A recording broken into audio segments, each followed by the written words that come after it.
అధిక బరువు అనేక సమస్యలకు కారణం. సాహితీ యోగా ఆన్లైన్ క్లాసులో జాయిన్ అవ్వండి. Welcome to Suman TV. నేను మీ సుమన్ టీవీ నాగ్.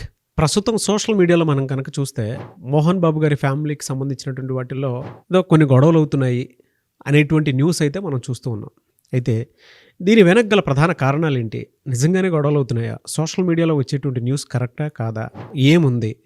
అండ్ గతంలో అయితే విష్ణు గారు అండ్ దాంతోపాటు మనోజ్ గారు కొట్టుకున్నట్లు ఒక వీడియో అయితే బయటికి రావటం జరిగింది. దాని మీద రకరకాల కథనాలు అయితే మనం చూసాం. బట్ అది ఎప్పుడైతే దానికి సంబంధించినటువంటి ఎక్స్ప్లెనేషన్గా ఒక వీడియోని విష్ణు గారు రిలీజ్ చేయడం జరిగింది. సో ఫర్దర్గా దీనికి సంబంధించినటువంటి డీటెయిల్స్ తెలిస్తే ఇదంతా ఇది అని చెప్పేసి ఒక కథనం అయితే అప్పట్లో బయటికి రావడం జరిగింది. దానికి సంబంధించి ఒక వీడియో కూడా బయటికి రావడం జరిగింది, చూసాం మనం. ఇప్పుడు వచ్చేటువంటి న్యూస్ ప్రకారం కనుక మనం చూస్తే డెఫినెట్గా పెదరాయుడింట్లో గొడవలు జరుగుతున్నాయా? ఏమవుతోంది? దీనికి సంబంధించినటువంటి అప్డేట్స్ ఏంటి అనేది ఈరోజు మనతో పాటు హైకోర్టు అడ్వకేట్ రవీంద్రనాథ్ గారు ఉన్నారు. అది వారి మాటలో తెలుసుకుందాం. Hello sir. హాండి నాగరాజ్ గారు. పెదరాయుడు అనేటువంటి ఆ మోడ్లోనే చూస్తారు మోహన్ బాబు గారిది. సో ఆ ఇంట్లోనే తగాదాలు వస్తున్నాయి అనేటువంటి విషయాలు అయితే కొన్ని కథనాల ప్రకారం మనం చూస్తూ ఉన్నాం. మీకు తెలిసిన వాస్తవ కోణాలు ఏంటి? అంటే సోషల్ మీడియా కథనాల ప్రకారం కానివ్వండి, రకరకాలుగా వచ్చేటువంటి స్పెక్యులేషన్స్ పాయింట్లో నుంచి మీకు తెలిసిన వాస్తవ కోణాలు ఏంటి? నిన్న మన పెదరాయుడు మోహన్ బాబు గారి ఇంట్లో చిన్న ఘర్షణాత్మక వాతావరణం జరిగినట్టుగా మంచు మనోజ్ గారు తన భార్య భూమా మౌనికారెడ్డితో కలిసి బంజారాహిల్స్ హాస్పిటల్లో వెళ్ళినటువంటి కొన్ని విజువల్స్ చూసాం. ముఖ్యంగా ఆయనకి కాళ్ళకి మెడకి పట్టితో ఆ హాస్పిటల్లో వెళ్తున్నటువంటి విషయం తెలిసింది. దీని మీద ఇమీడియట్గా మీడియా కథనాలు చేసినప్పుడు వాళ్ళు చెప్పిన విషయం ఏంటంటే తండ్రి అండ్ కొడుకు అంటే మోహన్ బాబు గారు అదేవిధంగా మంచు మనోజ్ ఇద్దరు కూడా కొంత ఘర్షణాత్మక వాతావరణం ఇంట్లో నెలకొందని, ఒకరిపైన ఒకరు చేసుకున్నారని చెప్తూ మీడియా కథనాలు కంటిన్యూగా రావడం జరిగింది. ఇమీడియట్గా 100కి డైల్ చేసిన తర్వాత మంచు మనోజ్ గారు డైల్ చేసి నా ఫాదర్ నన్ను ఇట్లా కొట్టారని చెప్పిన తర్వాత ఆయన అక్కడి నుంచి హాస్పిటల్ అడ్మిట్ అవ్వడం కోసం చెప్పి నిన్న బంజారాహిల్స్ చూస్తున్నటువంటి విజువల్స్ అయితే మనం చూసాం. దీనికి సంబంధించి మంచు మనోజ్ గారు అండ్ భూమా మౌనికారెడ్డి గారు ఆస్తికి సంబంధించి మోహన్ బాబు గారితో కొన్ని ఆస్తి తగాదాలు ఉన్నట్టుగా కూడా కంటిన్యూగా మీడియా కథనాలు వస్తున్నాయి. అయితే దీనికి సంబంధించి మీడియా కథనాల ముందు అసలు మంచు మోహన్ బాబు గారి యొక్క వాళ్ళ యొక్క ఫ్యామిలీ ఏంటి, వాళ్ళ డీటెయిల్స్ ఏంటి కొన్ని వివరించే ప్రయత్నం చేసిన తర్వాత అప్పుడు ఈ ఆస్తి తగాదా ఎలా ఉంటుంది, అసలు ప్రాపర్టీ ఏంటి, దేని కిందకు వచ్చింది, మనకున్నటువంటి కొంత మీడియా కథనాల ద్వారా కావచ్చు, మనకున్న న్యాయ పరిజ్ఞానం ద్వారా మీకు అందించే ప్రయత్నం చేస్తాను నాగరాజ్ గారు. ముందుగా మంచు మోహన్ బాబు గారు నిజంగా ముక్కుసూటి మనిషి, నిగర్వి, చాలా అద్భుతమైన వ్యక్తి. ఎందుకంటే నటన రంగంలో ఆయనకంటూ ఒక విలక్షణటువంటి తనకంటూ ఒక పాత్ర ఉంది, తనకంటూ ఒక రిమార్క్ వేసుకున్న వ్యక్తి, అందులో నో డౌట్ ఎట్ ఆల్ ఒక అద్భుతమైన వ్యక్తిగా చెప్పుకోవచ్చు. అతి చిన్న స్థాయి నుంచి కూడా అంచెలంచెలుగా ఎదిగి చెన్నై మహానగరంలో కూడా అనేక వీధుల్లో రోడ్ల మీద తిరుగుతూ కూడా అనేక మంది దర్శక నిర్మాతలను సంప్రదించి తన విలక్షణటువంటి నటనతోటి తనకంటూ ఒక పాత్రను అయితే ఏర్పాటు చేసుకుని అందులో no doubt at all. Not only ఒక నటన రంగం కాకుండా తను ఎడ్యుకేషన్ సిస్టంలో కూడా తనకంటూ ఒక పాత్ర పోషించారు. ఎందుకంటే వాళ్ళ ఫాదర్ నారాయణ స్వామి నాయుడు గారు, అసలు పేరు పూర్తిగా భక్తవత్సల నాయుడు, మోహన్ బాబు గారి అసలు పేరు. ఇతను చిత్తూరు డిస్ట్రిక్ట్లో మోదుగూరపల్లి అని చెప్పి ఆ ప్రాంతంలో ఉన్న వ్యక్తి.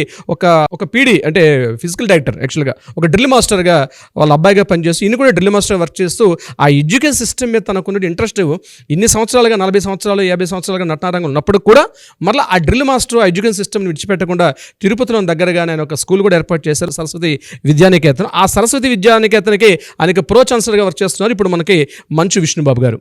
ఇక్కడికైతే ఇన్ఫర్మేషన్. సో ఈయన యొక్క ఫ్యామిలీ డీటెయిల్స్లోకి మనం వెళ్ళే ప్రయత్నం చేద్దాం నాగరాజ్ గారు. మంచు మోహన్ బాబు గారి యొక్క మొదటి భార్య విద్యాదేవి గారు, విద్యాదేవి గారికి పుట్టిన వారు లక్ష్మీ ప్రసన్న అండ్ మంచు విష్ణుబాబు గారు.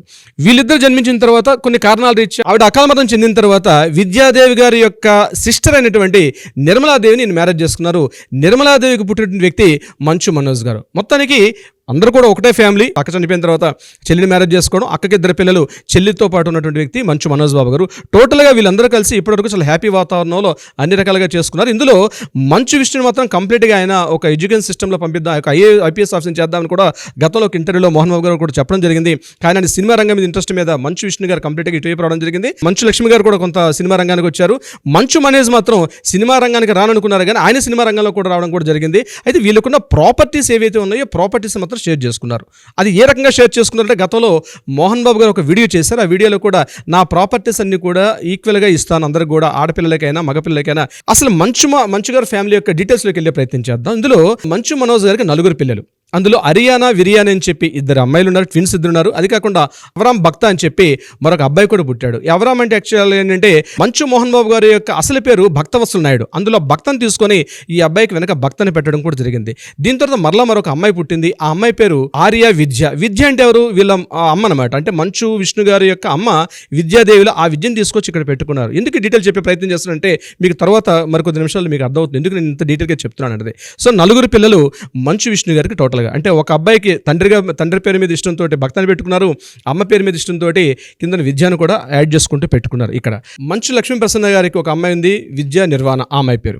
ఇది కాకుండా మంచు మనోజ్ గారు రీసెంట్గా ఒక మ్యారేజ్ చేసుకున్నారు. ఆ మ్యారేజ్ చేసుకున్న అమ్మాయి భూమా నాగిరెడ్డి గారు, భూమా శోభ, చనిపోయిన ఇద్దరు వ్యక్తుల యొక్క అమ్మాయి, చిన్న అమ్మాయి అంటే భూమా మౌనికని మ్యారేజ్ చేసుకున్నారు. ఆల్రెడీ ఒక 6 సంవత్సరాల అబ్బాయి ఉన్నాడు. ఆ 6 సంవత్సరాల అబ్బాయితో ఉంటుండగానే మళ్ళీ ఈ రెండో పెళ్లి చేసుకున్నారు మంచు మనోజ్ని. మంచు మనోజ్ కూడా గతంలో ఒక మ్యారేజ్ అయింది. వాళ్ళిద్దరు కూడా విడిపోయారు, ప్రణతి రెడ్డి అని చెప్పి. వాళ్ళిద్దరు డివోర్స్ అయిన తర్వాత మంచు మనోజ్ గారు ఈ అమ్మాయిని పెళ్లి చేసుకున్నారు. వీళ్ళకి ఒక అమ్మాయి పుట్టింది. ఆ అమ్మాయి పేరు దేవసేన శోభ. ఇక్కడ ఈ పదాలు మీరు కాస్త అంటే నా యొక్క విశ్లేషణ ఇది కొంతవరకు నాకున్న అన్ని ఇన్ఫర్మేషన్ ప్రకారం చెప్తున్నాను. వీళ్ళు యాక్చువల్గా ఏంటంటే మంచు విష్ణు మంచు మనోజ్ గారికి మధ్యలో ఏంటంటే కొంత భేదాభిప్రాయాలు, ఆస్తి తగాదాలకు సంబంధించి అయితే కొంత ఉన్నట్టుగా ఇక్కడ ఏమైందంటే గతంలో 2023లో మంచు విష్ణు గారికి అదేవిధంగా మంచు మనోజ్కి మధ్య కొంత ఆస్తి సంబంధించిన గొడవలు జరిగినట్టుగా ఒక వీడియో కూడా వైరల్ అవడం జరిగింది. దాని తర్వాత మళ్ళీ సద్దుమణిగింది గడిచిన ఒక 9-10 నెలలుగా. మళ్ళీ ఇప్పుడు ఇష్యూ రావడం జరిగింది. నిన్న మోహన్ బాబు గారి మీద డైరెక్ట్గా 100గా డైల్ చేసి మంచు మనోజ్ గారు నా తండ్రి నన్ను కొట్టారు అని చెప్తూ చెప్పడం జరిగింది. దాని మీద పోలీస్ డిపార్ట్మెంట్ వాళ్ళు కూడా లేదు, మీరు రిటర్న్ కంప్లైంట్ చేయాలని చెప్పారు. కానీ ఇప్పటివరకు నాకంత ఇన్ఫర్మేషన్ ప్రకారం ఈ వీడియో చేస్తున్నసేపటికి ఇప్పటికైతే రిటర్న్ కంప్లైంట్ చేయలేదు.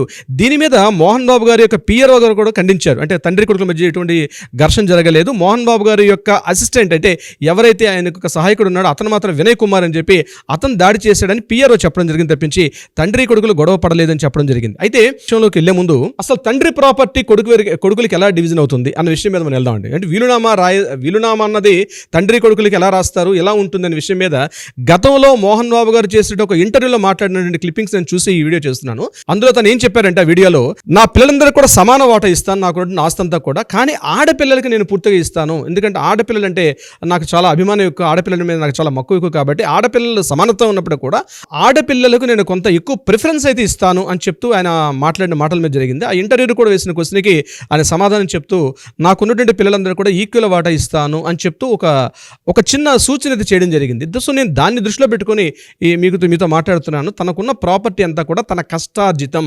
అతనికి తాతల నుంచి వచ్చిన ప్రాపర్టీ ఎంత ఉందో మనకు తెలియదు, కానీ ఒక విలునామా రాసే తండ్రి నుంచి వస్తూ సంక్రమించాల్సిన ఆస్తి ఏదైతే ఉందో అది డెఫినెట్గా తండ్రి యొక్క స్వార్జితం. తండ్రి యొక్క ఇష్టపూర్వకంగా మాత్రమే కొడుకులకైనా, కూతుర్లకైనా, మనవలకైనా, మనవరందరికైనా సమాన వాటా వస్తుంది తప్పించి తండ్రి ఇష్టపూర్వకంగా లేకుండా బలవంతంగా తీసుకునే ప్రయత్నం చేయడం అనేది 100% తప్పు.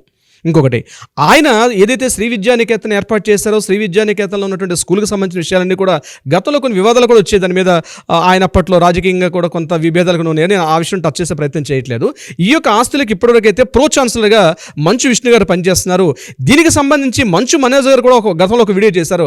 ఆ వీడియోలో మాట్లాడుతూ మంచు మనోజ్ గారు కంప్లీట్గా మా ప్రాపర్టీస్ ఏవైతే ఉన్నాయో దానికి సంబంధించి అన్ని కూడా అన్నయ్య చూసుకుంటున్నాడు, మంచు విష్ణు చూసుకుంటారు తప్పించి నేను కేవలం సినిమా రంగం మీద దృష్టి కేంద్రీకరిస్తాను, నాకేం అవసరాలు చూస్తాను తప్పించి నేను సినిమా రంగం మీదే ఫోకస్ చేస్తాను, బట్ మా ప్రాపర్టీస్ అన్నీ కూడా మా అన్నయ్య చూసుకుంటారు, మా అక్క చూసుకుంటారని చెప్పి గతంలో చెప్పడం కూడా జరిగింది. అయితే మరి ఇప్పుడు ఎందుకు ఈ విభేదాలు వచ్చి ఉంటాయంటే, బహుశా నా యొక్క అవగాహన ప్రకారం ఏంటంటే, ఎప్పుడైతే మంచు మనోజ్ గారికి మ్యారేజ్ అయిందో, ఇప్పుడు పిల్లలు పుట్టారో, పిల్లలకు సంబంధించి ఈ యొక్క తాతల యొక్క ఆస్తి మనవలకి వస్తుందా, మనవరందరికి వస్తుంది మీద మనం అనేక వీడియోలు చేసామండి నాగరాజ్ గారు దీనికి సంబంధించింది.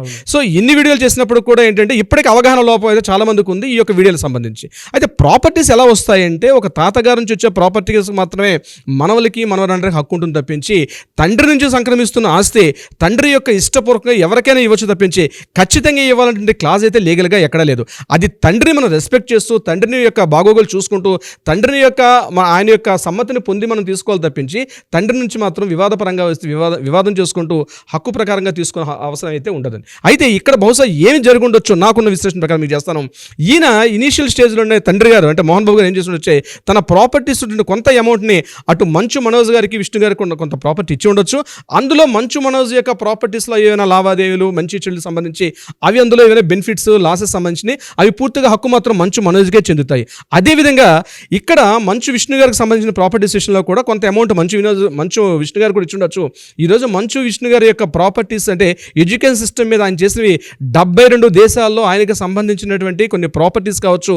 ముఖ్యంగా స్ప్రింగ్ అనే ఎడ్యుకేషన్ సిస్టమ్ ద్వారా ఆయన సుమారుగా 72 దేశాల్లో ముఖ్యంగా తమిళనాడు, మహారాష్ట్ర, కర్ణాటక, కేరళ ఈ ప్రాంతాల్లో కూడా తన యొక్క విద్యా వ్యవస్థను కానీ ఒక మోడల్ సిస్టమ్ను కూడా డెవలప్ చేశారు. దానికి పూర్తిగా మంచు విష్ణు గారు దానికైతే ప్రో ఛాన్సలర్గా వర్క్ చేస్తున్నారు. ఎడ్యుకేషన్ సిస్టమ్లో మొత్తం తనకంటూ ఒక కేటగిరీ ఉంటూ వెళ్తున్నారు. ఇక్కడ బహుశా నేను అనుకుంటాను ఏంటంటే ఆస్తి తగాదాల్లో ఈ డిఫరెన్షియేట్ వచ్చి ఉండొచ్చు. అంటే ఆయన సంపాదించిన ప్రాపర్టీ కాకుండా ఆయన అయితే ఇచ్చిన అమౌంట్స్ ఏవైతే ఉంటాయో కొంత మిస్యూజ్ జరిగి ఉండొచ్చు. ఇక్కడ ఈ ప్రాపర్టీస్లో మంచు విష్ణు గారికి ఇచ్చినటువంటి ప్రాపర్టీ వాల్యూ మాత్రం ఈ రోజున లెక్కల ప్రకారం మాత్రం కొంత డెవలప్ అయితే డెఫినెట్గా జరిగింది. మనకందే ఇన్ఫర్మేషన్ ప్రకారం మనకున్న సమాచారం మేరకు ఉన్నటువంటి మీడియా సమాచారం ప్రకారం అయితే ఉంది. మోహన్ బాబు గారు గతంలో చేసిన వీడియో ప్రకారం అయితే ప్రాపర్టీస్ డివిజన్ చేసేటప్పుడు అమ్మాయిలు కాస్త నాకు ఇష్టం, అమ్మాయిలకి నేను ఎక్కువగా ఇంపార్టెన్స్ ఇస్తానని చెప్తూ నేను ఆ రకంగా ఆలోచిస్తానని చెప్పడం కూడా జరిగింది. బహుశా ఇప్పుడు మనం ఉన్న లెక్కల ప్రకారం వేసుకుంటే మంచు లక్ష్మి గారికి ఒక అమ్మాయి ఉంది. అదేవిధంగా మంచు విష్ణు గారికి 3 అమ్మాయిలు ఉన్నారు. మంచు మనోజ్ గారికి రీసెంట్గా అమ్మాయి పుట్టింది, దేవసేన అనే అమ్మాయి, దేవసేన శోభన పుట్టింది.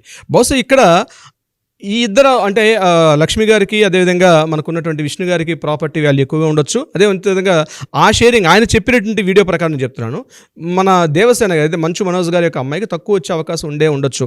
బహుశా ఈ యాంగిల్లో ఏమైనా ఒక ఇష్యూ జరిగి ఉండొచ్చు అని కూడా అవకాశం ఉంటుంది. ఇది కాకుండా ప్రధానంగా ఈ అమ్మాయి పేరు యొక్క శోభని పెట్టడం కూడా, ఎందుకంటే వీళ్ళు మంచు లక్ష్మి గారు కానీ లేకపోతే మంచు విష్ణు గారు కంప్లీట్గా మంచు మోహన్ బాబు గారు చాలా దగ్గరగా ఉంటారు. అనేక సందర్భాల్లో మనం చాలా వీడియోలు చూసాం.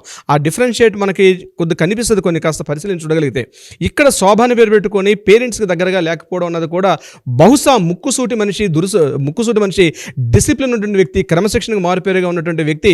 దీనికి కారణం ఏమిటొచ్చు, మ్యారేజ్ కూడా వీళ్ళు జస్ట్ గెస్ట్ అపీరెన్స్ ఇచ్చారు తప్పించి వీళ్ళు కంప్లీట్గా మ్యారేజ్లో పార్టిసిపేట్ చేయలేదు. మంచు మోహన్ బాబు గారు వెళ్ళలేదు, అదేవిధంగా విష్ణు గారు కానీ లక్ష్మీప్రసాద్ జస్ట్ ఫార్మాలిటీగా వెళ్ళి వచ్చారు.